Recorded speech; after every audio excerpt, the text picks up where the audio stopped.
महात्मा बुद्धा कहते हैं, मन के जीते जीत है और मन के हारे हार। इंसान का सबसे बड़ा शत्रु उसका मन है। अगर वह चाहे तो उसे बर्बाद कर दे, अगर वह चाहे तो उसे आबाद कर दे। दोस्तों, जब हम अपने मन की बात मानते हैं तो हमारा मन ही हमारा नेतृत्व करता है, और जब हम मन को संतुलित कर लेते हैं तो हम अपने जीवन में हर चीज का ध्यान रखते हैं। दोस्तों, स्वागत है हमारे I am inspired story channel में। दोस्तों, आपको हमारे इस चैनल में इसी तरह के ज्ञानवर्धक कहानी मिलती थी रहेंगी और आपको हमेशा इंस्पायर्ड करती रहेगी। तो हमारे इस I am inspired story channel को सब्सक्राइब जरूर करें और बेल आइकन को प्रेस करें, जिससे आने वाली सारी नोटिफिकेशन आप तक पहुंचे, और अपने दोस्तों तक शेयर जरूर करें। तो बढ़ते हैं कहानी की ओर। शरीर का सबसे ताकतवर हिस्सा मन है, और इसी मन को वश में करने के लिए इससे काम में लगाना पड़ता है। इसे नियंत्रित पल भर में किया जा सकता है। आज की यह कहानी आपका मन पूरी तरह से शांत कर देगी। आपका चंचल मन शांत करने वाली एक ऐसी प्रसिद्ध कहानी में आज आपको सुनाने जा रहा हूं, जिसे सुनने के बाद आप शांत और खुश हो जाओगे। तो चलिए उस प्रसिद्ध कहानी की शुरुआत करते हैं। पहली कहानी। जीवन में असंभव कुछ भी नहीं होता। पुराने गुरुकुल में एक सुबह एक गुरु अपने शिष्यों को प्रवचन दे रहे थे। वो शिष्यों से कह रहे थे कि जब कभी भी आप शांत मन से बैठकर सोचेंगे तो आप यह महसूस करेंगे कि ये ब्रह्मांड, ये प्रकृति, ये सबको समान रूप से अवसर देते हैं। या हर एक के लिए अपार संभावनाएं हैं, अथाह भंडार है जो जितना चाहे ले सकता है। लेकिन साथ ही साथ आप यह भी महसूस करेंगे कि हमें लेना नहीं आता, हमें हासिल करना नहीं आता, क्योंकि किसी भी चीज को हासिल करने का एक तरीका होता है, एक विधि होती है, और कुछ ऐसे सूक्ष्म रहस्य है जिनका अभ्यास करना ही उस सफलता का आधार होता है, उस सफलता को पाने का सही तरीका होता है। कौन है ऐसा जो सफल नहीं होना चाहता? कौन है ऐसा जो खुश नहीं रहना चाहता? मगर फिर वो ऐसी कौन सी चीज है जो हमें ये सब पाने से रोकती है? वो है हमारे खुद के नकारात्मक विचार। वो है हमारी खुद से होने वाली नकारात्मक बातचीत, और हमारा मन खुद ही ऐसे विचार पैदा करता रहता है जो हमारे आत्मविश्वास को कमजोर बना देता है और हमें विश्वास दिला देता है कि हम उस सफलता के लायक नहीं। और यही वह सूक्ष्म रहस्य है, अपने मन में चल रहे विचारों को एक सही दिशा देना, उन्हें नकारात्मक से सकारात्मक की ओर मोड़ना, खुद से की जाने वाली मानसिक बातचीत को सही करना और खुद पर विश्वास करना। गुरु ने आगे कहा, क्या आपके अंदर कुछ ऐसा है जो आपको मुश्किल से मुश्किल वक्त में भी हार नहीं मानी देता? लोग जब उदास और परेशान होते हैं तो अक्सर वो सब कर बैठते हैं जो उन्हें नहीं करना चाहिए। नकारात्मक भावनाओं की वजह से कई बार हमारे अंदर की बुराई बाहर आ जाती है और हम गलत कदम उठा लेते हैं।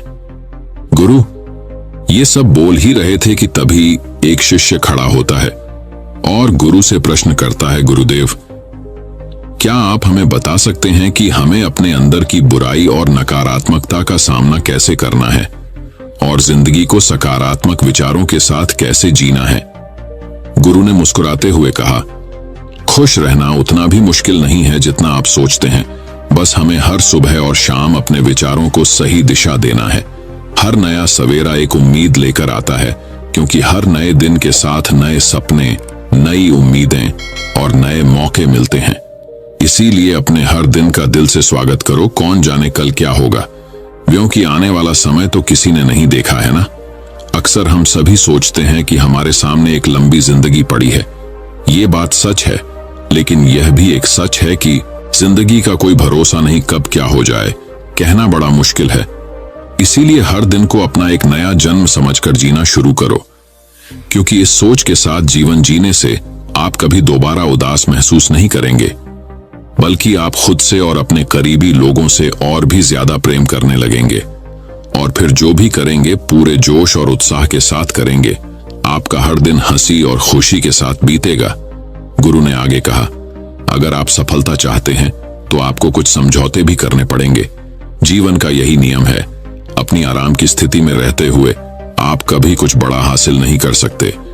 जीवन में बदलाव लाकर ही आप उसे एक नई दिशा दे सकते हैं। इसीलिए हर बदलाव का खुले मन से, खुले दिल से स्वागत करो। जो लोग समय के साथ बदलना सीख जाते हैं, सफलता भी उन्हीं को मिलती है। अगर आपको लगता है कि आपकी जिंदगी में बहुत मुश्किल है, और आप परेशान हो चुके हैं, तो आपको मुश्किलों का सामना करने के प्रति अपने नजरिए को बदलना होगा, अपने सोचने के तरीके को भी बदलना होगा।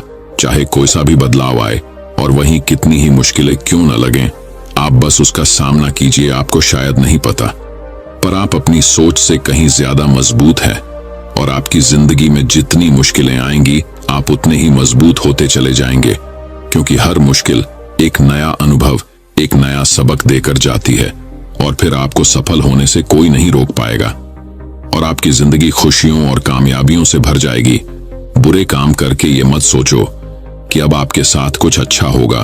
अगर जिंदगी में सब कुछ अच्छा चाहिए तो फिर अच्छा ही सोचना होगा और अच्छा ही करना होगा, तभी आप पर इस ब्रह्मांड की मेहरबानी होगी। इसीलिए अपनी सोच और अपने कर्म पर सही नियंत्रण रखो। हम दुनिया को किस नजर से देखते हैं, यह काफी हद तक हमारी अपनी सोच पर निर्भर करता है। एक नकारात्मक मानसिकता वाले व्यक्ति को दुनिया में सिर्फ बुरा ही बुरा दिखता है, जबकि सकारात्मक सोच हमें जीवन के उन चीजों की अहमियत करवाती है जो अभी हमारे पास हैं और उस ब्रह्मांडीय शक्ति की कृपा से हमें मिली है। गुरु ने आगे कहा, अपने मन को शांत रखना सीखो। दिन भर की भागदौड़ के बीच खुद को शांत रखने का कोई तो तरीका सीखो। एक शांत मन के साथ हमें अपने अंतरात्मा में झांकने का मौका मिलता है और हम खुद से ही सवाल जवाब करते हैं, जैसे कि मैं कौन हूं, मेरे जीवन का उद्देश्य क्या है, क्या मैं एक अच्छा इंसान हूं, क्या मैं एक अच्छा पिता या पति हूं, या क्या मैं एक अच्छा बच्चा हूं। आप जितनी गहराई से अपनी अंदर झकेंगे, उतना ही ज्यादा खुद को जान जाएंगे। आप अपने आसपास की चीजों को समझने लगेंगे, लोगों का स्वभाव और उनको समझने लगेंगे। फिर आप चीजों और लोगों को लेकर बात बात पर परेशान और उदास होना छोड़ देंगे। आपको यह एहसास होने लगेगा कि आपके किसी भी काम का क्या असर पड़ेगा। किसी भी काम से अगर आपको दुख पहुंचे तो उस काम को मत कीजिए और जो चीज खुशी दे उसे जरूर कीजिए। फिर देखिए आपकी जिंदगी में कैसा ठहराव आता है। हमें जिंदगी एक बार ही मिलती है, तो क्यों ना इसे भरपूर तरीके से जिए। जो दिल करे वो करो, खुद को बंदरों में मत बांधो, लेकिन हाँ, इस बात का भी ध्यान रखो कि वो मनमानी ना हो, बुद्धिमानी हो और आपके भीतर की आवाज हो। इसीलिए कुछ भी करने से पहले अपनी अंतरात्मा की आवाज सुनो। आपके दिल की चाहत कुछ भी हो सकती है, जैसे कोई नया व्यापार शुरू करना, किसी नए शहर में जाकर अपनी किस्मत आजमाना या फिर कुछ महत्वपूर्ण हासिल करना। जो भी आपके दिल में है उसे पाने के लिए कम से कम एक बार अपना संपूर्ण प्रयास जरूर करो। ये मत सोचो कि इसका परिणाम क्या होगा। जो मन में है बस उसे कर डालो। अक्सर हम उधेड़ बुन में फंस जाते हैं क्योंकि हमारा दिल कुछ कहता है और दिमाग कुछ और, लेकिन प्रयास करने पर ज्यादा से ज्यादा आपके साथ क्या हो सकता है, यही ना कि आपको सफलता नहीं मिलेगी। गुरु ने आगे कहा, लेकिन कम से कम आपको इस बात का पछतावा तो नहीं रहेगा कि आपने कोशिश नहीं की। कुछ ना करने से तो बेहतर है कि हम उस काम को करके उसमें असफल हो जाएं। गुरु ने आगे कहा, आपकी अंतरात्मा आपकी भलाई चाहती है। इसकी आवाज को कभी भी नजरअंदाज मत करो, क्योंकि अंदर से आने वाली आवाज ही हमें सफलता के रास्ते पर ले जाती है। जब भी आप कुछ गलत सोचते हैं या करते हैं तो सबसे पहले अंदर की आवाज ही आपको टोकती है, गलत करने से रोकती है। कभी सोचा है ऐसा क्यों होता है? क्योंकि यह हमेशा हमारा भला चाहती है। यही तो ऊपर वाले का दिया हुआ सबसे अनमोल उपहार है हमारे पास, जिसे हम समझ या बुद्धिमत्ता कहते हैं। अगर जिंदगी की खूबसूरती को समझना है तो अपने अंदर झांक कर देखो। ये देखो कि तुम्हारे पास क्या क्या है और तुमने अपने जीवन में कितना कुछ हासिल किया है। जिंदगी की सुंदरता को आप केवल तभी महसूस कर पाएंगे जब आप धन्यवाद के भाव से भरे रहेंगे, बजाय यह सोचकर दुखी होने के कि हमारे पास क्या नहीं है। ये सोचकर खुश रहो कि हमारे पास कितना कुछ है और इसी संतोष की भावना और शांत मन के साथ अपना प्रयास जारी रखो। इतना कहने के बाद गुरु कुछ देर के लिए मौन रहे और फिर कहना शुरू किया, क्या आप जानते हैं, शब्द तलवार से ज्यादा ताकतवर होते हैं। इसीलिए शब्दों का उपयोग सोच समझकर करना होता है। ऐसी बात करने से बचो जो किसी दूसरे को बुरी लगे। साफ और स्पष्ट राय रखना अच्छी बात है, लेकिन किसी को ऐसी बात मत बोलो जो उसे अंदर तक छू जाए। सच भी तो सभ्यता के साथ कहा जा सकता है ना। अगर आप क्रोध में हैं तब भी किसी को उल्टा सीधा कहने से बचो। नहीं, ऐसा ना हो कि आपको बाद में पछताना पड़े। बात करते समय अपनी आवाज में नरमी रखो, जहां तक हो सके साफ बात कहो, लेकिन प्रेम से कहो। एक अच्छा इंसान बनने के लिए आपको सिर्फ इतना ही करना है, लेकिन इन आदतों को अपने स्वभाव का हिस्सा बनाने में समय लगता है, क्योंकि इनका अभ्यास करना पड़ता है। खुद से पूछिए कि क्या आप एक अच्छे इंसान हैं, और आपको क्यों लगता है कि आप अच्छे हैं। आपके अंदर ऐसी कौन सी खास बात है, आप दूसरों से किस तरह से पेश आते हैं। ये सवाल आपको अपनी कमियां जानने में मदद करेंगे। शुरुआत में हो सकता है खुद से ऐसे सवाल जवाब करना आपको अजीब लगे, लेकिन खुद से ऐसे सवाल करते रहिए और खुद को विनम्र और अंदर से शांत रखने का प्रयास करेंगे। अगर एक इंसान के रूप में आपको अपने अंदर सुधार लाना है तो अपनी कमियों को पहचान कर उन्हें दूर करना ही होगा। गुरु ने आगे कहा, दुनिया में प्रेम से बढ़कर कुछ भी नहीं है। प्रेम आपको आबाद भी कर सकता है और ये आपको बर्बाद भी कर सकता है। हालांकि प्रेम को ना समझना ही बर्बाद करेगा, क्योंकि प्रेम तो बड़ी पवित्र चीज है। प्रेम ही ईश्वर है, ऐसा कहा जाता है। अपना नियम बना लो कि आपके अंदर सबके लिए प्रेम और करुणा हो। जिससे दिल में प्रेम होता है, वहीं दिल आबाद होता है। जितना प्यार आप बांटेंगे, उतना ही आपके पास लौट कर आएगा। जिसके दिल में प्रेम और करुणा है, वह कभी किसी के साथ बुरा कर ही नहीं सकता। उसके अंदर दूसरों के प्रति बुरी और नकारात्मक भावनाएं आ ही नहीं सकती। असल में प्रेम के अंदर वो ताकत है जो हमें गलत काम करने से रोकती है। गलत काम करके इंसान कभी चैन से नहीं रह सकता। उसके अंदर हमेशा एक डर और पश्चाताप रहता है। गलत काम करना छोड़ दो, फिर देखो आपको इतनी बेहिसाब खुशी और संतुष्टि मिलेगी कि आपकी पूरी जिंदगी चैन से गुजरेगी। जो लोग स्वार्थी और धोखेबाज होते हैं, खुशियां उनसे दूर भागती है। वो चाहे कितना ही खुश रहने का दिखावा कर लें, लेकिन अंदर से वो हमेशा दुखी ही रहते हैं। गंदे काम और गंदे विचार हमें कभी खुश नहीं रहने देते, और जहां खुशी है वहीं प्रेम है। इतना कहने के बाद गुरु ने अपना प्रवचन समाप्त किया और फिर सभी शिष्य अपने अपने दैनिक कार्यों में लग गए।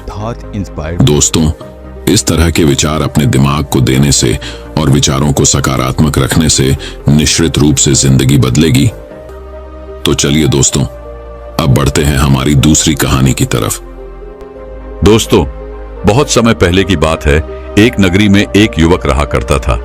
कहने को तो उसके पास सब कुछ था, माता पिता, बच्चे, पत्नी, रहने के लिए अच्छा घर, खाने के लिए अच्छा भोजन, पहनने के लिए अच्छे कपड़े। लेकिन फिर भी वह हमेशा चिंतित रहता, परेशान रहता। वह अच्छा कमा भी लेता था, लेकिन फिर भी उसे चैन नहीं था। उसके मन को सुकून नहीं था। वह हमेशा बेचैन रहता और सुकून की तलाश में रहता। वह अपने आसपास के कुछ लोगों को हमेशा घूमते फिरते देखता, हमेशा खुश रहते देखता। उसे लगता कि शायद जीवन का असली सुकून घूमने फिरने में है, मजे करने में है और खुश रहने में है। मित्रों के साथ अलग अलग जगहों पर घूमने जाना, मौज मस्ती करना, यही जीवन का सुकून है। तभी एक दिन उस व्यक्ति की मुलाकात एक ऐसे व्यक्ति से हुई जो हर दिन केवल घूमा करता, मौज मस्ती किया करता। इसके अलावा उसके पास और कोई काम नहीं था। उस युवक ने उस घूमने वाले व्यक्ति से कहा, मित्र, तुम्हें घूमने फिरने में तो बहुत आनंद आता होगा। हर जगह नई नई चीजें देखने को मिलती होंगी, हर जगह कुछ नया सीखने को मिलता होगा। तुम्हारे जीवन में तो बहुत खुशियां हैं, तुम हमेशा खुश रहते होगे, तुम्हारे जीवन में बहुत सुकून भी होगा, तुम चैन से अपना जीवन व्यतीत कर रहे हो। तभी उस घूमने फिरने वाले व्यक्ति ने उस दूसरे व्यक्ति से कहा, नहीं मित्र, ऐसे बिना मकसद के इधर उधर घूमना, इसमें मुझे कोई आनंद नहीं आता, इसमें मुझे कोई सुख नजर नहीं आता और ना ही मैं चैन से रह पाता हूं। मुझे तो एक घर चाहिए जहां पर मैं चैन से रह सकूं, चैन से सो सकूं, चैन से खा सकूं और अपना जीवन व्यतीत कर सकूं। जब हमारे पास एक परिवार होता है, जिम्मेदारियां होती हैं, तभी जीवन का आनंद आता है। इस तरह का अकेला जीवन भला कौन जीना चाहेगा? यूं अकेले इस जीवन को बिताना कितना भारी पड़ता है, इस बात का तुम्हें एहसास भी नहीं। मेरे जीवन में कोई आनंद नहीं है, मेरे जीवन में कोई सुकून नहीं है। उस घूमने फिरने वाले व्यक्ति की यह बात सुनकर उस व्यक्ति का यह भ्रम टूट गया कि घूमने फिरने में मजा आता है, आनंद आता है और इसी में जीवन का सुख है। तब वह व्यक्ति एक ऐसे व्यक्ति की तलाश में निकल पड़ा जो उसे यह कह सके कि उसका जीवन वह सुकून से बिता रहा है। उसने सभी से जाकर यह पता करना शुरू किया कि क्या उनका जीवन वह चैन से बिता रहे हैं। सबसे पहले वह एक व्यापारी के पास गया और उसने उस व्यापारी से कहा, आपके पास तो इतना धन है, शानो शौकत है, अच्छा खासा व्यापार है, सब कुछ अच्छा चल रहा है, आपकी जिंदगी तो बड़े सुकून से बीत रही होगी। तभी वह व्यापारी उस व्यक्ति से कहता है, कैसा सुकून? मुझे तो हमेशा यह चिंता सताती रहती है कि मेरा व्यापार कहीं डूब गया, कहीं मुझे अपने व्यापार में घाटा हुआ तो मैं क्या करूंगा।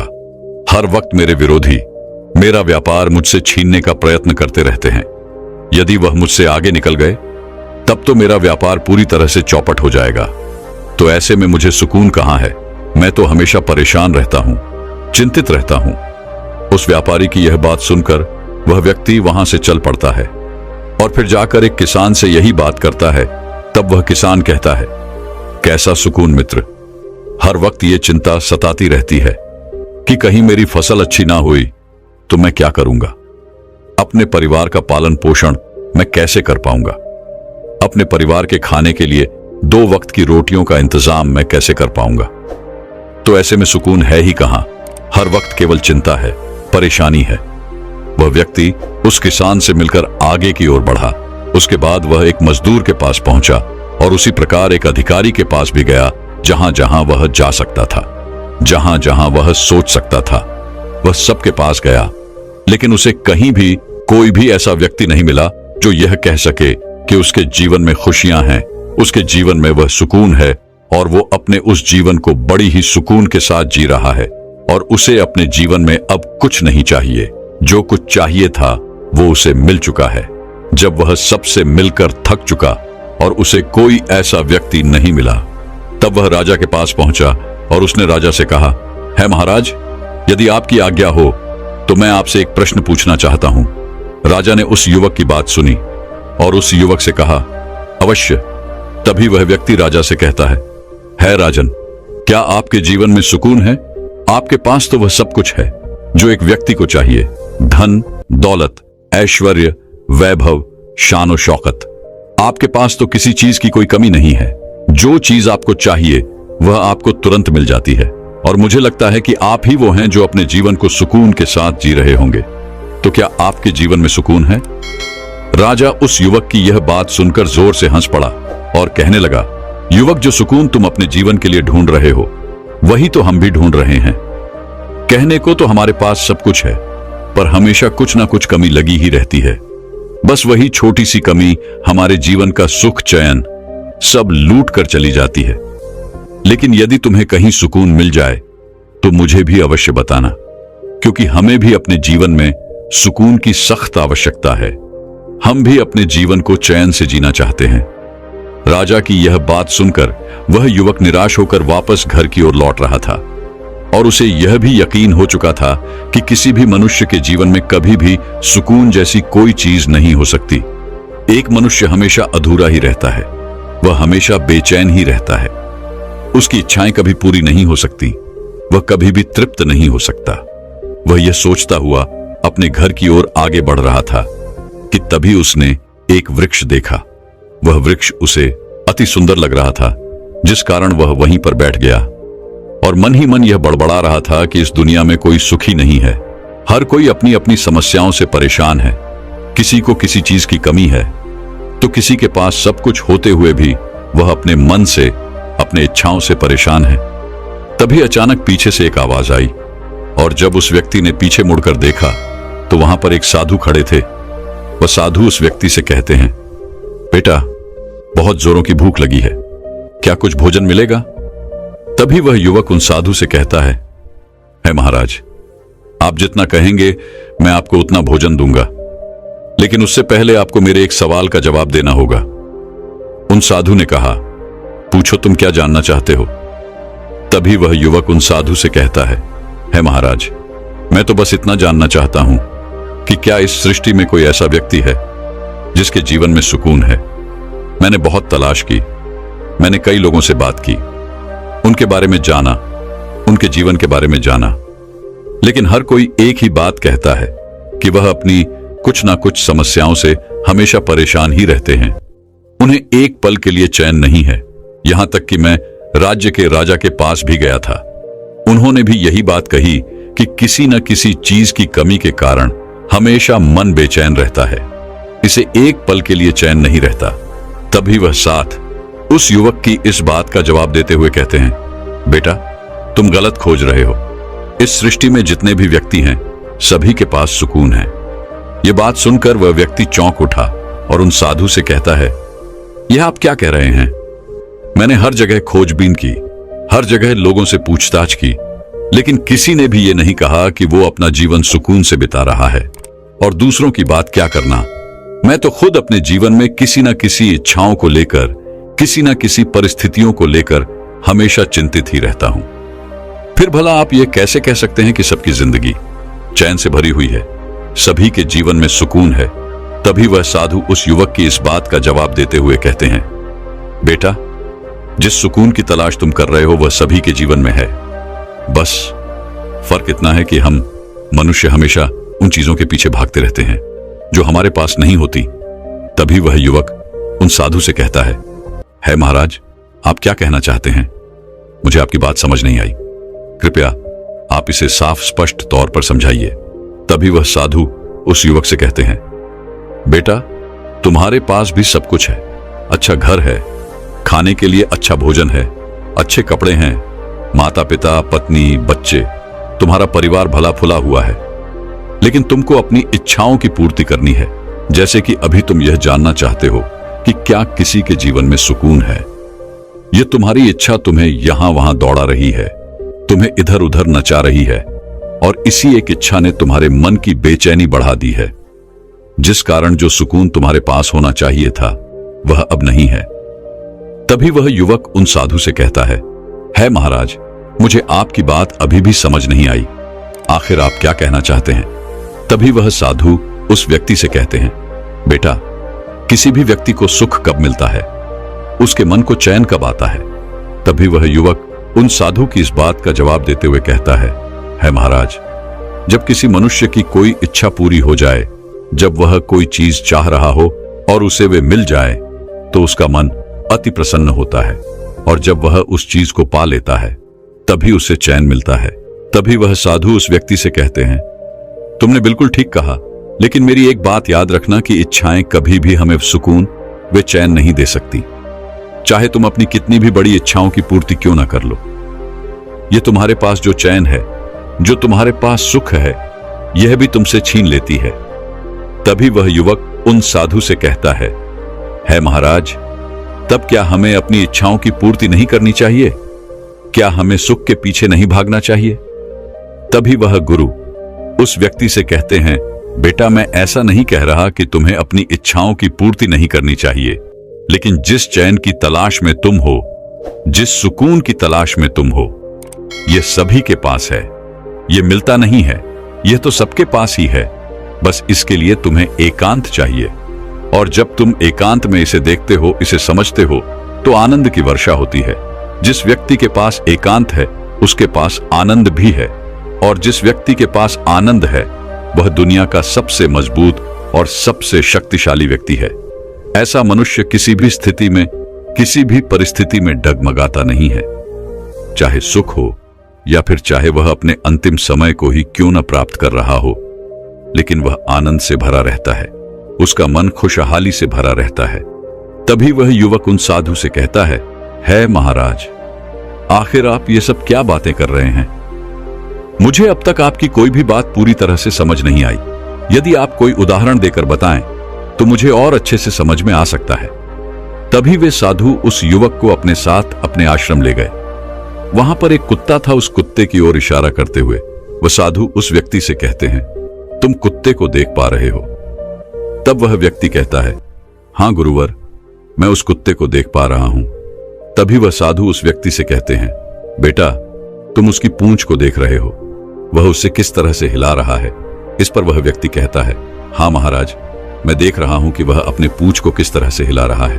तभी वह साधु उस युवक से कहते हैं, बेटा एक कुत्ते के लिए अपनी उस पूंछ को हिलाना ही उसके लिए सबसे बड़ा सुख है, उसका सबसे बड़ा आराम है, और वह उसके लिए बहुत खास है, और वही उसके लिए सबसे बड़ा चयन। तभी वह व्यक्ति उन साधु से कहता है महाराज पर इससे क्या अर्थ निकलता है? आखिर वह एक कुत्ता है और उसे अपनी पूंछ हिलानी पसंद है, तो इससे सुख और चैन का क्या लेना देना। तभी वह साधु उस व्यक्ति से कहते हैं, तुम यहीं पर रुको, मैं तुम्हें अभी दिखाता हूं। इतना कहकर उन साधु ने उस कुत्ते की पूंछ पकड़कर उस कुत्ते के सामने दिखानी शुरू कर दी। उस कुत्ते ने जैसे ही अपनी पूंछ देखी, वह उसे पकड़ने के लिए गोल गोल भागना शुरू कर देता है, लेकिन वह अपनी उस पूंछ को पकड़ नहीं पाता। भागते भागते वह गिर जाता है, लेकिन फिर उठकर अपनी उस पूंछ को पकड़ने के लिए वह गोल गोल भागना शुरू कर देता है। इस प्रकार वह लगातार कोशिश कर करके थक जाता है और परेशान होकर फिर वह चुपचाप बैठ जाता है। यह सारा दृश्य वह युवक और वह साधु चुपचाप खड़े होकर देख रहे थे। तभी साधु उस युवक से कहते हैं, बेटा, तुमने देखा, हमारे पास भी सुकून ऐसा ही रहता है जैसे कि उस कुत्ते की पूंछ। जिस तरह वह कुत्ता अपनी पूंछ को पकड़ने के लिए गोल गोल भाग रहा था, ठीक उसी प्रकार हम भी अपने जीवन में सुख, चैन और सुकून को पाने के लिए जीवन भर भागते ही रहते हैं। हमारे पास जो है, हम उसी को ढूंढते रहते हैं। तभी वह युवक उन साधु से कहता है महाराज, मुझे आपकी बात अब कुछ कुछ समझ में आ रही है, लेकिन अभी भी मैं साफ और स्पष्ट तौर पर आपकी बातों को समझ नहीं पा रहा। अगर आप मुझे मेरा सुकून दिखाएंगे ही नहीं, तो मुझे भला कैसे समझ में आएगा कि मैं किस चीज को लेकर चिंतित हूं और मैं किस सुकून के पीछे भाग रहा हूं। तभी वह साधु उस युवक को लेकर एक तालाब किनारे पहुंचा, जहां एकांत था। चारों तरफ हरियाली थी, पेड़ पौधे लगे हुए थे। तभी वह साधु एक पेड़ की छाया में जाकर आंखें बंद करके बैठ जाते हैं। यह देखकर वह युवक यह सोचता है कि शायद अब वह गुरुवर मुझे मेरा सुकून दिखाने जा रहे हैं। अब वह कोई ऐसा चमत्कार करेंगे जिससे मैं यह समझ जाऊंगा कि मैं कौन से सुकून के पीछे भाग रहा हूं। वे साधु ध्यान में लीन हो गए और वह व्यक्ति चुपचाप वहीं पर खड़ा होकर किसी चमत्कार का इंतजार करने लगा। लेकिन देखते ही देखते काफी समय बीत गया और अब तक कुछ भी नहीं हुआ था। और अब उसका मन विचलित होने लगा। उसके मन का जो चैन था वह खोने लगा। वह क्रोधित होने लगा। उसने यह सोचा कि मैं आखिर कब से यहां पर खड़ा हूं और यह साधु बैठकर आंखें बंद करके मजे से पेड़ की छाया ले रहे हैं। उसने उन गुरुवर से कहा, है गुरुवर, आप ये क्या कर रहे हैं और आप आंखें बंद करके क्यों बैठे हैं? आपने तो यह भी नहीं बताया कि आप मुझे यहां पर क्यों लाए हैं। जब आप मुझे यहां पर लाए थे तो मुझे लग रहा था कि अब मैं अपने आप को जान पाऊंगा, मैं किस चीज के पीछे भाग रहा हूं, मेरा सुकून किस में है, मैं ये देख पाऊंगा। लेकिन आप तो यहां पर आकर खुद ही पेड़ की छाया में बैठकर आंखें बंद करके पता नहीं किस चीज का आनंद ले रहे हैं। लेकिन वह साधु कुछ नहीं कहते, उस युवक की किसी बात का जवाब नहीं देते। यह देखकर वह युवक अत्यधिक क्रोधित होता है और उनसे न जाने क्या क्या कहने लगता है। इधर उधर टहल कर आता है, इस इंतजार में कि अब वह साधु आंखें खोलेंगे और उसके सवालों का जवाब देंगे। लेकिन देखते ही देखते समय बीतता जा रहा था और काफी समय के बाद अब उस व्यक्ति को प्यास लग चुकी थी। उसने पासी के तालाब से पानी पिया और एक पेड़ की छाया में जाकर वह बैठ गया। काफी देर के बाद भी जब उन साधु ने अपनी आंखें नहीं खोली तो उसे बैठा नहीं रहा गया। वह वहीं पर लेट गया, आकाश की ओर देखने लगा और उसने यह भी उम्मीद छोड़ दी थी वे साधु उसके किसी भी सवाल का कोई जवाब देंगे। वह चुपचाप होकर केवल लेटा रहा। तभी अचानक कुछ समय बाद उसे कुछ आवाजें सुनाई देने लगी। पक्षियों की आवाज, जानवरों की आवाज, पानी की आवाज, हवाओं के बहने की आवाज, जिसे सुनकर उसे बड़ा आनंद आ रहा था, उसे बड़ा चैन मिल रहा था। यह सुनते सुनते उसका मन पूरी तरह से शांत हो गया और उसे नींद आ गई। कुछ समय बाद जब उसने आंखें खोली तो उसने देखा कि वह साधु उसके पास ही खड़े हैं और उठते ही उस युवक ने उन साधु से कहा, है महाराज, आपने तो मुझे मेरा सुकून दिखाया ही नहीं। मैं इतनी देर से परेशान हो रहा था, लेकिन आप हैं कि आंखें खोलने का नाम ही नहीं ले रहे थे। तभी वह गुरु उस व्यक्ति से कहते हैं, बेटा, तुम अब परेशान हो रहे हो, लेकिन क्या इसके पहले तुम्हें आनंद की अनुभूति नहीं हुई? क्या तुम्हें वे सुख, वे चैन, वे सुकून नहीं महसूस हुआ? तभी वह युवक उन साधु से कहता है महाराज, आप सही कह रहे हैं। जब मैं लेटा हुआ था तब मुझे बड़ा ही चैन मिल रहा था।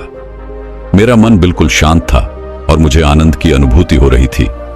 तभी वह साधु उस युवक से कहते हैं, बेटा, इसे ही तो सुकून कहते हैं, लेकिन जिस सुकून को तुमने महसूस किया यह केवल बाहर की ओर ही दिखाई पड़ता है। और इस समय बाहर एकांत ही था। तुम्हारा शरीर थक चुका था। तुम और कुछ नहीं कहना चाहते थे, तुम आराम करना चाहते थे। तुम्हारा मन अब और कुछ नहीं सोचता था, जिस कारण तुमने उस आनंद को महसूस किया जो हमेशा हमें केवल एकांत में ही मिलता है। लेकिन जैसे ही तुम अपने नींद से बाहर आए, तुम्हारे मन में फिर वही सवाल खड़ा हो गया। फिर तुम उसी तलाश के लिए तैयार हो गए, जिस कारण तुम्हारे मन में फिर से वही जिज्ञासा उठने लगी कि आखिर वह सुकून कहां पर है। लेकिन अपनी इस तलाश के चक्कर में तुम यह भूल गए कि तुमने कुछ देर पहले ही उस आनंद की अनुभूति की है, उस चयन को पाया है जो तुम्हारे पास पहले से ही है। तभी वह युवक उन साधु से कहता है महाराज, आप सही कहते हैं। मैंने अपने सुकून को पहचान लिया है।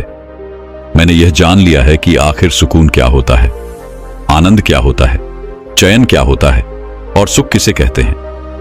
लेकिन अब भी मेरा एक प्रश्न शेष है। तभी वह साधु उस व्यक्ति से कहते हैं, पूछो अब क्या रह गया है। तभी वह युवक उन साधु से कहता है महाराज, आपने मुझे आनंद की अनुभूति तो करवा दी, लेकिन अब मैं यह जानना चाहता हूं, क्या इसके लिए मुझे अपना घर बार छोड़ना होगा? क्या मैं अपना हर कार्य छोड़कर किसी एकांत जगह पर या किसी तालाब के किनारे जाकर इस तरह से बैठा रहा हूं? इससे तो मेरा जीवन नहीं चलने वाला। और अगर ऐसा ही है तो फिर से मैं कभी भी उस आनंद की अनुभूति नहीं कर पाऊंगा। तभी वह साधु मुस्कुराने लगे और उस व्यक्ति से कहते हैं, बेटा, जिस आनंद की अनुभूति तुमने की थी वह तो केवल कुछ पलों का था और वह बाहर की ओर था, और वह आनंद बाहर की परिस्थितियों पर निर्भर करता था। लेकिन जिस एकांत की तुमने अनुभूति की थी, यदि तुम उसे अपने भीतर की ओर उतार लो तो तुम हमेशा ही अपने उस सुकून को पा सकते हो, उस आनंद की अनुभूति कर सकते हो। उसके बाद तुम चाहे कहीं भी रहो, चाहे भीड़ में ही क्यों ना रहो, इस संसार के सारे कार्य करते हुए भी तुम हमेशा एकांत में रहोगे, सुकून से रहोगे। तब तुम जो भी करना चाहोगे वह तुम अवश्य कर पाओगे, क्योंकि जिस काम में आनंद होता है, सुकून होता है, एकांत में जो भी कार्य किया जाता है वह हमेशा सफल होता है। तभी वह व्यक्ति उन साधु से कहता है महाराज, पर भीतर की ओर कैसे उतरा जाता है? मैं भीतर की ओर अपने इस आनंद की अनुभूति को कैसे प्राप्त कर सकता हूं? तभी वह साधु उस व्यक्ति से कहते हैं, बेटा, इसका केवल एक ही मार्ग है और वह है ध्यान। ध्यान करके तुम अपने भीतर की ओर उतार सकते हो, अपने आप को और अच्छी तरह से जान सकते हो, पहचान सकते हो, अपने आनंद की अनुभूति भी कर सकते हो। मन के एकांत पर ध्यान दो, भीड़ का हिस्सा मत बनो, अपने शरीर की ऊर्जा को व्यर्थ न जाया करो, बल्कि इसका इस्तेमाल शांत रहकर, एकांत रहकर अपने भीतर उतरने में अपना पूरा ध्यान लगाओ। जब तुम एकांत में रहोगे तब तुम्हें तुम्हारी हर समस्या का समाधान भी मिल जाएगा और तुम्हारा काम सफल होगा, क्योंकि तुम हर काम को अपने पूरी लगन और मेहनत से कर पाओगे। और यदि तुम किसी लक्ष्य को पाना चाहते हो तो यही ध्यान तुम्हें तुम्हारे लक्ष्य तक पहुंचाने में तुम्हारी मदद भी करेगा। तुम जीवन की उन हर सफलताओं को हासिल कर सकोगे जो तुम चाहते हो। इतना कहकर वह साधु शांत हो गए और वह व्यक्ति उन साधु को प्रणाम करके कहता है महाराज, मुझे आपकी सारी बातें अच्छी तरह से समझ में आ चुकी हैं। इतना कहकर युवक अपने घर की ओर लौट आया। दोस्तों, स्वागत है हमारे I am inspired story channel में। दोस्तों, आपको हमारे इस चैनल में इसी तरह के ज्ञानवर्धक कहानी मिलती थी रहेंगी और आपको हमेशा इंस्पायर्ड करती रहेगी। तो हमारे इस I am inspired story channel को सब्सक्राइब जरूर करें और बेल आइकन को प्रेस करें, जिससे आने वाली सारी नोटिफिकेशन आप तक पहुंचे, और अपने दोस्तों तक शेयर जरूर करें। तो बढ़ते हैं कहानी की ओर। तो दर्शकों, चलिए अब विश्व की सर्वश्रेष्ठ अगली कहानी की शुरुआत करते हैं। ये कहानी बहुत पहले की है।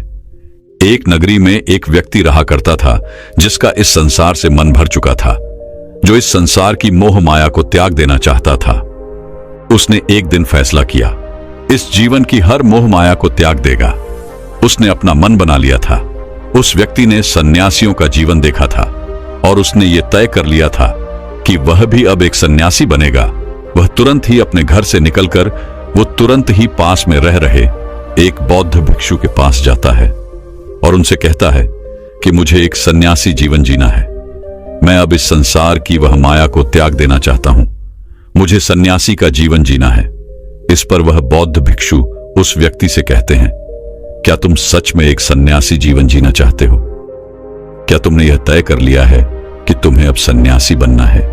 इस पर वह व्यक्ति उन बौद्ध भिक्षु के सवाल का जवाब देते हुए कहता है, जी बिल्कुल, मैंने यह तय कर लिया है। मुझे इस संसार की मोह माया को त्यागना है। उस व्यक्ति की इस बात को सुनकर वो बौद्ध भिक्षु कहते हैं, तो ठीक है, लेकिन तुम्हें मेरी एक बात माननी होगी। उस पर वह व्यक्ति कहता है कि मैं आपकी सारी बातें मानने के लिए तैयार हूं। वह बौद्ध भिक्षु कहते हैं, तो ठीक है, आज के बाद तुम मुझसे कभी नहीं मिलोगे। जब मुझे लगेगा और मुझे कोई जरूरत होगी तो मैं तुम्हें खुद ही बुला लूंगा। हमारे आश्रम में 1000 से ज्यादा सन्यासी रहते हैं। तुम्हें भी उन्हीं की तरह रहना होगा, उन्हीं की तरह खाना होगा, उन्हीं की तरह पीना और उन्हीं की तरह वस्त्र पहनने होंगे, और जैसा वो जीवन जी रहे हैं ठीक उसी प्रकार का जीवन तुम्हें भी जीना होगा। इस पर वह व्यक्ति कहता है कि ठीक है गुरुवार, मैं तैयार हूं।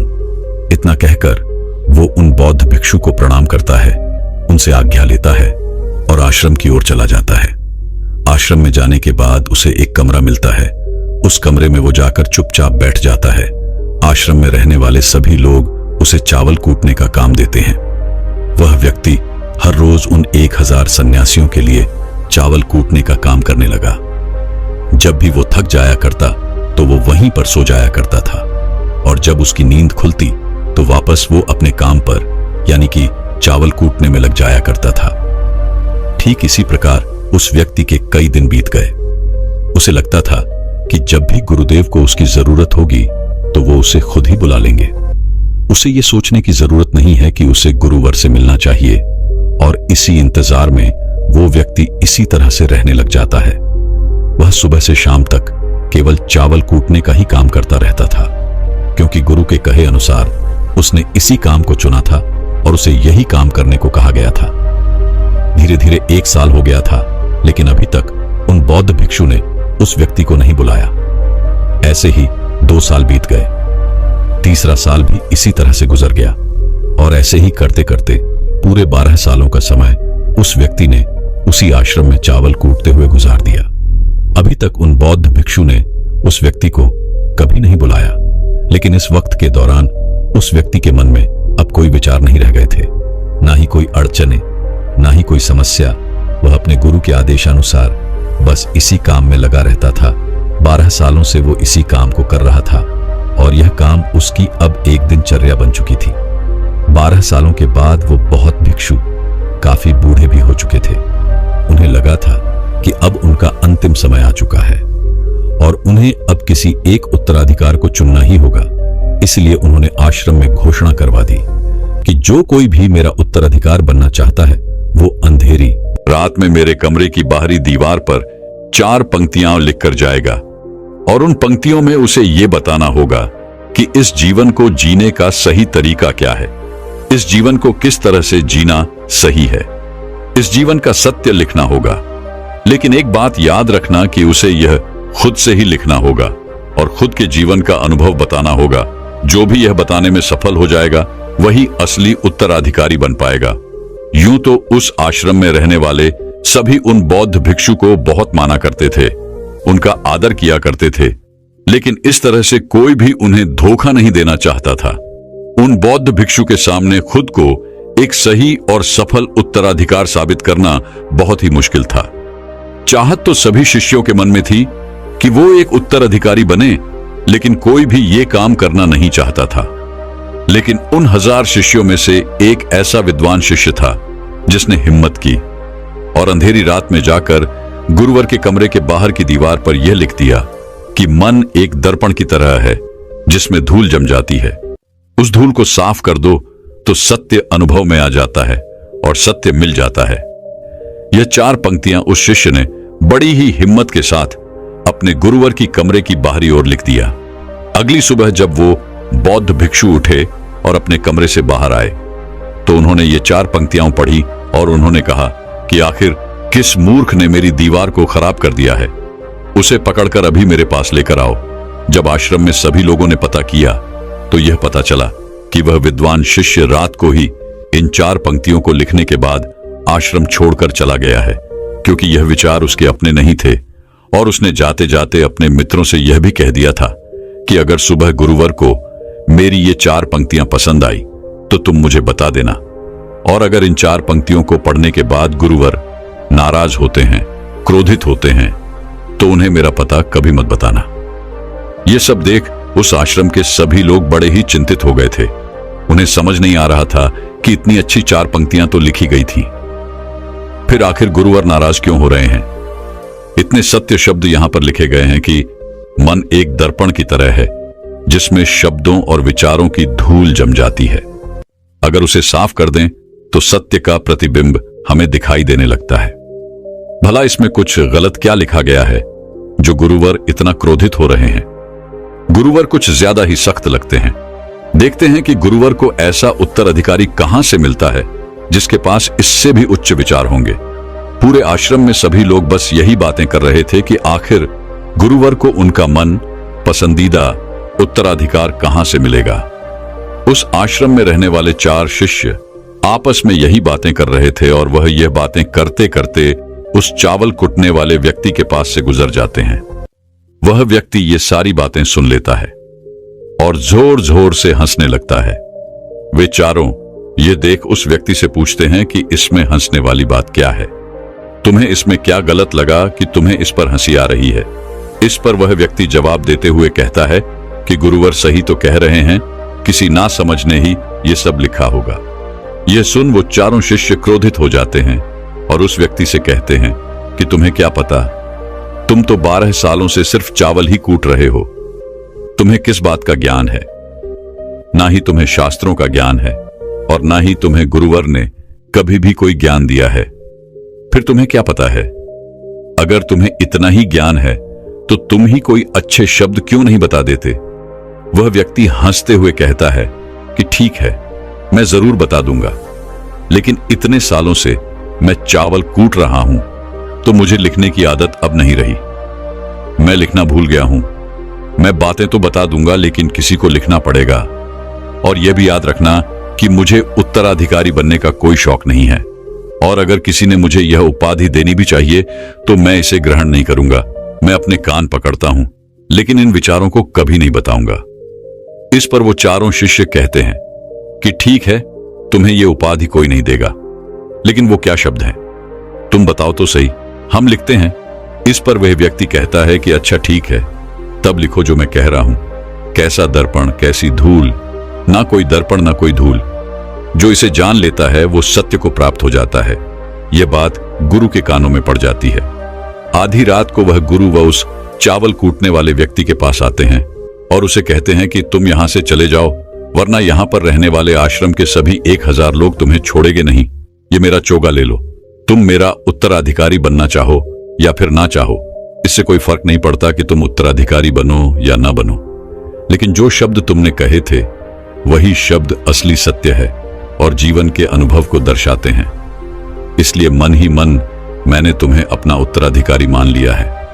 और अगर यह बातें इन 1000 आश्रम के लोगों तक पहुंच जाएगी तो फिर ये लोग तुम्हें छोड़ेंगे नहीं। ये लोग बर्दाश्त नहीं कर पाएंगे कि एक चावल कुटने वाला व्यक्ति उत्तराधिकारी भला कैसे बन सकता है, जिसे शास्त्रों का भी कोई ज्ञान नहीं है। वह भला कैसे सत्य को प्राप्त कर सकता है, वह भला आत्मज्ञान को कैसे प्राप्त कर सकता है। और यहां पर शास्त्र जाने वाले सभी लोग सिर्फ सर पीटते रह जाएंगे। इसलिए तुम यहां से चले जाओ और कहीं और अपनी दुनिया बनाओ। इस पर महात्मा बुद्ध ने भी अपने एक शिष्य से कहा था कि जब तुम्हारे मन के सारे विचार शांत हो जाएंगे, तुम्हारे भीतर विचार आना बंद हो जाएंगे, उस दिन तुम्हें सत्य का अनुभव हो जाएगा। तुम सत्य का अनुभव करोगे और खुद को और इस ब्रह्मांड को भी समझ पाओगे। और यही बुद्धत्व प्राप्ति का पहला कदम है। मन को शांत करने का पहला तरीका जो बोध ग्रंथों में बताया गया है वह है खुद के विचारों पर काम करना। इन्हें अच्छे से समझना कि आखिर आपके अंदर कौन से विचार उत्पन्न हो रहे हैं, आपके अंदर आखिर क्या चल रहा है। इन्हें अच्छी तरह से और जागरूकता के साथ समझने की कोशिश करना, न कि अपने विचारों को दबाने की कोशिश करना। अगर आप अपने मन के विचारों को दबाने की कोशिश करते हैं तो यह गलत होगा, जिसकी वजह से मन और भी तेजी से भटकने लगेगा और बार बार भटकेगा। लेकिन जब भी आपको ऐसा लगने लगे कि आपका मन और भी तेजी से भटक रहा है, तो तब तुरंत उस पर ध्यान देना शुरू कर दें। उसको जागरूकता के साथ देखें, अपने विचारों पर ध्यान दें और उनका निरीक्षण करना शुरू कर दें। निरंतर प्रयासों के बाद आप यह पाएंगे कि आपके अंदर विचारों को जागरूक होकर देखने की एक आदत सी लग गई है। लेकिन उसी के साथ में आप यह भी देख पाएंगे कि आपके मन में बुरे विचार अत्यधिक उत्पन्न हो रहे हैं। आपके मन में जो भी विचार उत्पन्न हो रहे हैं वो सकारात्मक भी हो सकते हैं और नकारात्मक भी हो सकते हैं। उनसे आपको कोई भी छेड़खानी बिल्कुल नहीं करनी है। बस आपको अपने प्रयास पर काम करते रहना है। निरंतर जागरूकता के साथ अपने विचारों पर ध्यान देते रहना है। अगर आप इस प्रयास को लगातार करते हैं तो एक समय ऐसा भी आएगा जब आप अपने विचारों को आसानी से समझ पाएंगे, उन्हें नियंत्रित कर पाएंगे और उन पर विराम भी लगा पाएंगे। और तब आप अपने आने वाले कल या फिर बीते हुए कल में नहीं बल्कि वर्तमान में जीना भी सीख जाएंगे। और इसीलिए आपको अपने ध्यान को केंद्रित करने की आवश्यकता है, अपने विचारों पर ध्यान देने की आवश्यकता है, जिससे आज आपके पास जो कुछ भी है वह चाहे कुछ भी हो सकता है, आप उसी में खुश रहना सीख जाएंगे। दोस्तों, अक्सर हमारा दिमाग विचारों से भरा रहता है। हम लोगों के बारे में, अपने बारे में, अपने काम के बारे में, परिवार के बारे में, और वो सब सोचते रहते हैं। जो हमारे दिमाग में भरा रहता है वह कभी भी साफ नहीं होता है और इसीलिए हमें वह सब बार बार याद आता है और हम दुखी और चिंतित रहते हैं। लेकिन इस कहानी से आप अपने मन को अच्छी तरह से साफ कर पाएंगे। आप अपने मन की धुलाई खुद कर सकते हैं। एक बार एक गुरु और शिष्य एक सुनसान जंगल से गुजर रहे थे। तभी शिष्य अपने गुरु से एक सवाल करता है, गुरुजी, ऐसा क्या होता है कुछ लोगों के पास कुछ भी नहीं होता लेकिन फिर भी वो सुखी रहते हैं, आनंद में रहते हैं, और कुछ लोगों के पास सब कुछ होते हुए भी उदासी उनके चेहरे से साफ दिखाई देती है। गुरु ने एक मुरझाए हुए फूल की तरफ इशारा करते हुए अपने शिष्य से कहा कि यह सोचने की और समझने की बात होती है। अगर ये फूल ये सोचेगा कि मैं कल मुरझा गया था या फिर ये सोचेगा कि मैं भविष्य में फिर से मुरझा जाऊंगा, तो ये कभी भी खुलकर पूरे तरीके से खिल नहीं पाएगा। अपने सुंदर स्वरूप में यह कभी भी आ नहीं पाएगा और अपनी खुशबू से इस प्रकृति में बिखेर नहीं पाएगा। उसी प्रकार इंसान अपने अतीत की यादों में खोया रहता है या फिर अपनी भविष्य की कल्पनाएं करता रहता है। भविष्य के दुखों के बारे में सोचता रहता है या भूतकाल में जो उसके साथ बुरा घटित हुआ है उसके बारे में सोच सोच कर वो अपने भविष्य के लिए चिंतित होता रहता है। तो ऐसा मनुष्य जीवन में कभी भी सुख अनुभव नहीं कर सकता। यह समझने की बात होती है कि जीवन हमेशा वर्तमान में होता है। अतीत और भविष्य की कल्पनाएं हमेशा मनुष्य को मृत्यु की तरफ लेकर जाती है। इसलिए यह जरूरी हो जाता है कि जिस प्रकार हम अपने शरीर की देखभाल करते हैं उसे बीमारियों से दूर रखने के लिए उसकी अंदर से गंदगी भी साफ करते रहते हैं, उसी प्रकार समय समय पर हमें अपने मन और मस्तिष्क की भी गंदगी साफ करते रहना चाहिए, उसकी धुलाई करते रहना चाहिए। इससे आपकी बुद्धि की क्षमता तो तेज होगी ही होगी, साथ ही साथ आप हमेशा आनंद में रहने का रहस्य जान पाओगे। शिष्य ने सवाल किया कि गुरुदेव, इससे पहले कि हम मन और मस्तिष्क पर चर्चा शुरू करें, इससे पहले मैं ये जानना चाहता हूं कि जिन लोगों के पास सब कुछ होता है वो दुखी क्यों रहते हैं, और जिन लोगों के पास कुछ भी नहीं होता अक्सर वो आनंद में क्यों होते हैं? ये रहस्य क्या है? इसके पीछे क्या कारण हो सकता है? गुरु ने उत्तर दिया कि कुछ लोग जीवन में सब कुछ हासिल कर लेते हैं और सब कुछ हासिल कर लेने के बाद उन्हें सब चीजों की व्यर्थता पता चल जाती है। ऐसे लोगों को अक्सर ये एहसास जकड़ लेता है कि मैंने जीवन में जो कुछ भी पाया, जो कुछ भी किया, उससे भले ही मैंने सुख सुविधाएं हासिल कर ली हो, लेकिन मन की शांति अभी भी बहुत दूर है, अधूरी है, उस तक मैं पहुंच नहीं पाया। सब कुछ पाकर भी मैं अपने मन को जान नहीं पाया। और जब इंसान को ऐसा लगता है तो उसे महसूस होता है कि जो भी उसने कमाया वो कौड़ियों के भाव का था। उसने अपना जीवन बेकार की चीजों में यूं ही व्यर्थ कर दिया। और वहीं पर जिस इंसान के पास जीवन में कुछ भी नहीं होता है उसके पास एक उम्मीद होती है, उस सब कुछ पाने की लालसा रखता है, और वही लालसा, वही इच्छा उसको जीवन में खुश रखती है, आगे बढ़ाती है, ऊर्जा से भरा हुआ रखती है। गुरु ने अपने हाथ से एक सूखे पेड़ की तरफ इशारा करते हुए कहा कि शिष्य, कभी तो यह पेड़ भी हरा भरा रहा होगा, फलों से लदा हुआ रहा होगा। अनेक प्रकार के पक्षी और जानवर इस पर आते होंगे, इसके फलों को खाते होंगे। उस समय इस पेड़ को भी यह पता नहीं होगा कि एक दिन तुम सूख जाओगे और तुम्हारी हालत इतनी बदतर हो जाएगी कि तुम किसी को छांव तक नहीं दे पाओगे, तुम्हारे ऊपर पत्ते तक नहीं रह जाएंगे। फल तो दूर की बात रही। उसी प्रकार मनुष्य अपने जीवन की दौड़ में यह भूल जाता है कि जिस दौड़ में वह सबसे आगे निकलने की कोशिश कर रहा है, उसका अंतिम चरण तो मृत्यु ही है। काश वो कभी इस दौड़ से अलग हटकर ये देख पाए कि इसका अंतिम चरण तुम्हें कहीं नहीं पहुंचाएगा, कि जिस दौड़ को वो सबसे आगे निकलकर जीतने के ख्वाब देख रहा है, उसका अंतिम चरण मृत्यु ही है। काश वो कभी जीवन की दौड़ में ठहरकर ये देख पाए कि इसका अंतिम चरण क्या होगा, तो वो उन कामों को तेज आंचली दे सकता है जो व्यर्थ है, जो बेकार है, और ऐसे कार्यों की तरफ आगे बढ़ सकता है जो उसके जीवन में आनंद पैदा करते हो, जो उसके जीवन को एक नई दिशा देते हो। गुरु ने खुद की तरफ इशारा करते हुए समझाया कि एक योगी वो होता है जो जीवन की दौड़ में ठहर जाता है, जो ये समझ लेता है कि जीवन का अंतिम चरण तो मृत्यु ही है। इसलिए वो जीवन में सुख सुविधाएं हासिल करने की बजाय खुद के मन और मस्तिष्क को एक नए आनंद की तरफ ले जाने का प्रयास करना शुरू कर देता है। शिष्य ने सवाल किया कि गुरुदेव, क्या एक ग्रस्त जीवन में जीने वाला मनुष्य उस आनंद की प्राप्ति नहीं कर सकता? और अगर कर सकता है तो उसे किस प्रकार शुरुआत करनी चाहिए? बिल्कुल कर सकता है, गुरुदेव ने उत्तेजित होकर उत्तर दिया। अगर सभी मनुष्य उस आनंद की प्राप्ति के लिए योगी बनने का निश्चय कर लें तो इससे तो प्रकृति का चलन ही रुक जाएगा, उसकी जो व्यवस्था है वो बिगड़ने लगेगी।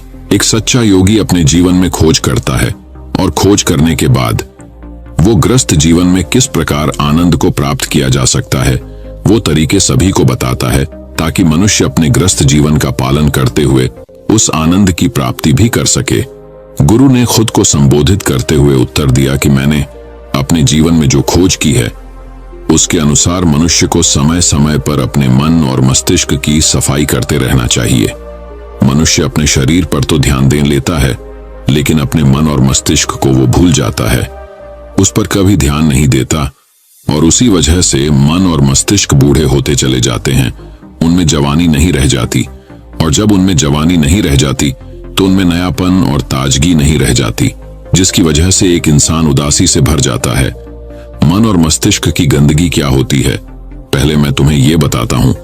हर मनुष्य के जीवन में कुछ ऐसी घटनाएं घटती हैं जिनका उसके मनोमस्तिष्क पर बहुत गहरा असर पड़ता है। वो जीवन पर्यंत उन घटनाओं को भूला नहीं पाता है, और वही घटनाएं उसके मन में पूरी तरह से पक्की बैठ जाती है, जो उसके मन में गांठ पैदा कर देती है।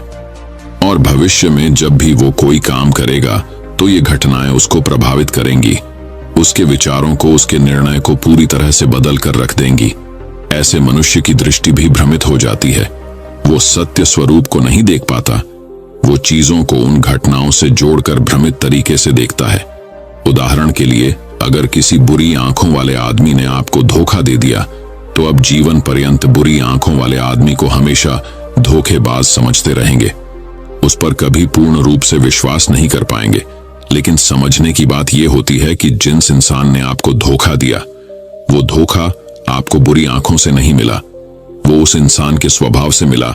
लेकिन उस इंसान के स्वभाव से हमारे दिमाग में उसका एक चित्र छप गया, उसकी एक छवि बन गई, और वो छवि दूसरे आदमी से जब हम संपर्क करते हैं तो बीच में एक दीवार की तरह खड़ी हो जाती है, और इसी वजह से दो लोगों के बीच प्रगाढ़ संबंध स्थापित नहीं हो पाते। जो मनुष्य के लिए सबसे जरूरी यही होता है कि वो अपने आप को अतीत की घटनाओं से फ्री रखें, उन घटनाओं से प्रभावित होकर वो दिमाग में किसी तरह की छवि न बनाएं। कुछ लोग इस बात पर यह सवाल खड़ा कर सकते हैं कि फिर जीवन के अनुभव किस काम आएंगे, लेकिन समझने की बात यह होती है कि हम जीवन के अनुभवों से भी भ्रमित तरीके से ज्ञान लेते हैं, सही तरीके से उनसे सीख ले ही नहीं पाते। ठीक उसी प्रकार जिस तरह उस बुरी आंखों वाले की आंखें जिम्मेदार नहीं थीं धोखा देने के लिए, उसका स्वभाव जिम्मेदार था, लेकिन मनुष्य अपने अनुभव में उन बुरी आंखों को याद रखेगा, उस स्वभाव को भूल जाएगा। शिष्य अपने गुरु की बातों में इतना खो गया कि उसे चलते चलते जंगल के रास्ते में पड़े हुए कांटे दिखाई नहीं दिए, और अचानक उसके पैर में एक कांटा चुभ गया। गुरु ने उसका कांटा बाहर निकालते हुए उससे पूछा, कांटा तुम्हारे पैर में क्यों लगा? इसके पीछे तुम किसे जिम्मेदार मानते हो? गुरु ने कहा कि तुम मुझे भी जिम्मेदार मान सकते हो, क्योंकि मैं तुम्हें एक बात सुना रहा था। क्या तुम खुद को भी जिम्मेदार मान सकते हो कि तुम मेरी बातों में इतना खो गए कि तुम्हारा रास्ते पर ध्यान ही नहीं रहा? क्या तुम इन पेड़ों को जिम्मेदार मान सकते हो जिन्होंने ये कांटे इस रास्ते पर बिछा दिए? शिष्य ने उत्तर दिया कि गुरुदेव, इसमें मैं खुद को ही जिम्मेवार मानता है, क्योंकि आप तो अपना काम कर रहे थे और इस पेड़ ने भी अपना काम किया, पर मैं अपना काम पूरे होश पूर्वक नहीं कर पाया। अगर मैं चलने पर ध्यान लगाए रहता, अगर मैं आपकी बातों में पूरी तरह से खो नहीं जाता, तो मुझे ये कांटा कभी नहीं लगता। इसमें पूरी तरह से मेरी ही गलती थी। गुरु ने अपने शिष्य की पीठ थपथपाते हुए आगे कहना शुरू किया कि जो घटनाएं हमारे मन को प्रभावित करती हैं, जरूरी हो जाता है कि उन घटनाओं को हम किसी भी तरह अपने मन से बाहर निकाल दें, और उसके लिए सबसे सरल तरीका है कि अपनी भावनाओं को व्यक्त करना सीखो। उसे अपने दिल में, अपने मस्तिष्क में बिठाकर मत रखो। जब तुम किसी दूसरे मनुष्य के सामने अपनी भावनाओं को व्यक्त कर देते हो, तो तुम्हारे मन का बोझ हल्का हो जाता है। कुछ लोगों का स्वभाव ऐसा होता है कि वो अपने मन की बात किसी को नहीं बताते। ऐसे लोग अक्सर अपने अंदर ही अंदर दुखी होते रहते हैं, लेकिन वो अपने मन की बात किसी दूसरे आदमी के सामने नहीं बताते। इसके उलट कुछ लोग ऐसे भी होते हैं जो अपने मन में किसी भी बात को रख नहीं पाते। उनके साथ कुछ भी अच्छा या बुरा होता है, वो अपने मन की बात, अपनी भावनाओं को दूसरों के सामने व्यक्त कर देते हैं।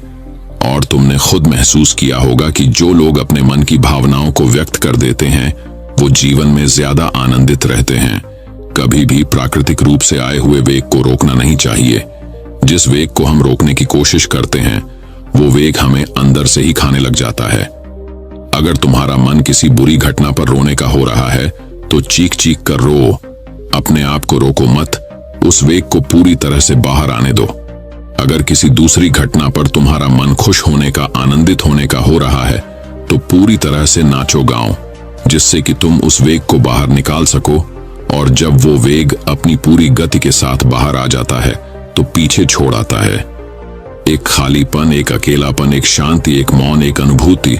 गुरु ने शिष्य को समझाते हुए बताया कि जिस प्रकार तेज रफ्तार से चलता हुआ पानी अपने वेग से आने वाली सभी बाधाओं को तोड़ देता है, उसी प्रकार हमारे अंदर भावनाओं का उठन वाला अगर बाहर नहीं निकाला गया, अगर हमने बांध बनाने की कोशिश की, तो वो उस बांध को तोड़ देगा, और उस बांध को तोड़ने के बाद उसका कचरा हमारे मन के अंदर ही ठहर जाएगा, जो हमारे मन को दूषित कर देगा, उसको गंदगी से भर देगा।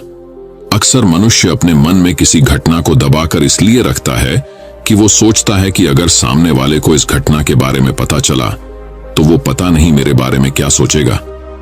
इसी विचार की वजह से वो अंदर ही अंदर खुद दुखी होता रहता है, लेकिन सामने वाले को वो कुछ भी नहीं बताता। लेकिन एक बार अगर वो हिम्मत कर सकता है, शुरुआत कर सकता है, तो उसका पूरा जीवन परिवर्तित हो सकता है। एक बार अगर उसके दिमाग की आदत बन गई, तो वो जीवन भर अपनी भावनाओं को दूसरों के सामने व्यक्त करने से हिचकिचाएगा नहीं। और अपने दिमाग की ये आदत हम 21 दिनों में पैदा कर सकते हैं। 21 दिनों तक अगर सही तरीके से हम अभ्यास करें, तो हमारा दिमाग पूरी तरह से भावनाओं से मुक्त हो जाएगा। यह 21 दिनों का अभ्यास इस प्रकार है। 21 दिनों तक सबसे पहली बात जो याद रखनी है कि अपने मन में किसी भी बात को दबाकर नहीं रखना है। अगर हम किसी मनुष्य के बारे में अच्छा सोचते हैं, तो हम उसे व्यक्त करें। अगर बुरा भी सोचते हैं, तो उसे भी व्यक्त करें। परिणाम भूल जाएं कि परिणाम क्या होंगे। सिर्फ अपने दिमाग की धुलाई करने पर विश्वास रखें। इससे आपके अंदर एक अद्भुत साहस पैदा होगा। जब आप किसी मनुष्य के बारे में वह सब बता पाएंगे जो आप उसके बारे में सोचते हैं, तो आप खुद सोचिए कि आपका खुद के ऊपर विश्वास कितना ज्यादा बढ़ जाएगा। आपके मन के सारे डर खत्म हो जाएंगे। हो सकता है कि इसमें आपको चुनौतियों का सामना करना पड़े। तो आइए आप जल्दी से समराइज कर लेते हैं कि हमने इस वीडियो में क्या क्या सीखा। इस वीडियो में आपने खुद से की जाने वाली सकारात्मक बातचीत की, ताकत के बारे में जाना, और ये भी जाना कि खुद की काबिलियत पर संदेह करना हमें नीचे खींचता है। खुद को हमेशा अपनी खूबियों और अच्छाइयों के बारे में याद दिलाते रहो, क्योंकि इससे हमारा आत्मविश्वास बढ़ता है। इस वीडियो में आपने ये भी सीखा कि हमें अपने अंतर्मन की आवाज भी सुननी चाहिए। हमें अपनी कमियां, अपनी खूबियों और अपने लक्ष्य स्पष्ट रूप से पता होने चाहिए। हमेशा सकारात्मक सोच रखनी है। और यह याद रखिए कि अगर हम ठान लें, तो जीवन में कुछ भी असंभव नहीं। आपने इस वीडियो में अच्छाई की और एक अच्छा इंसान बनने की अहमियत के बारे में भी जाना। असल में अच्छा होना सफल होने से भी ज्यादा जरूरी है। दुनिया में पहले से ही काफी बुराइयां हैं और हमारे अंदर की बुराई हमें मानसिक और शारीरिक दोनों तरफ से कमजोर बनाती है। इसलिए जितना हो सके अपने मन और विचार दोनों पवित्र रखो। अच्छा सोचो, अच्छा करो और अपने अंदर की बुराई को सिर मत उठने दो। ये सब करना हमारे ऊपर ही तो है। जहां भी जाओ लोगों का भला करने का प्रयास करो, स्वागत है आपका क्योंकि इससे जो खुशी मिलती है वो कभी फीकी नहीं पड़ती। इस दुनिया में अच्छे लोगों की बेहद कमी है, इसलिए जितना हो सके अच्छा सोचो और अच्छा करो। बात की है आज और अभी से अपने सपने पूरे करने में जुट जाओ। तो दोस्तों, उम्मीद करता हूं आपको इस कहानी से एक अच्छी सीख मिली होगी। ये कहानी आपको कैसी लगी हमें कमेंट बॉक्स में कमेंट करके जरूर बताएं। दोस्तों, मैं उम्मीद करता हूं कि ये कहानी सुनने से आपके जीवन में अच्छे बदलाव आए होंगे। आपको इस वीडियो से क्या सीखने मिला ये कमेंट करके जरूर बताएं। और अपने परिवार, दोस्तों या आपके करीबी इंसान के साथ ये कहानी शेयर करके उन्हें भी इस ज्ञान से परिचित करवाएं। बाकी अगर आपको ये वीडियो दिल से अच्छी लगी हो तभी इस वीडियो को लाइक कर देना और आपने अब तक इस चैनल को सब्सक्राइब ना किया हो तो चैनल को सब्सक्राइब भी जरूर कर देना। आपका हर दिन शुभ हो और खुशियों से आपका जीवन भरा रहे। धन्यवाद। नमो बुद्धाय।